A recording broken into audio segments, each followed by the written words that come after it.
ఏదైతే మళ్ళీ ఇవొస్తున్నదా, పాండమిక్ రాబోతుందా అన్నటువంటిది అర్థం గానటువంటి పరిస్థితి. ఎందుకయ్యంటే ఆహ్, ఈ అనారోగ్యాలకు సంబంధించినటువంటి ఇన్వెస్టిగేషన్ జేసేటటువంటి సైంటిస్టులు తాజాగా 3 రకాలైనటువంటి వైరస్‌లు కనుక్కున్నారు. ఇది కరోనా తరహా వైరస్‌లు. ఓల్డ్ వైరస్‌కి ఆహ్, కొత్త కాన్సెప్ట్ ఒస్తోంది.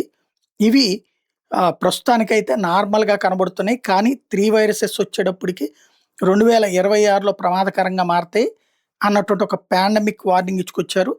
మళ్ళీ మాస్కుల పరిస్థితి ఒస్తుంది అన్నటువంటిది. ఇది ఎంతవరకు వాస్తవమో తెలీదు గానీ ఇది డిసీజ్ ఎక్స్‌పర్ట్ రైట్ చేసినటువంటి ఈ అంశం ప్రస్తుతం చర్చనీయాంశమైంది.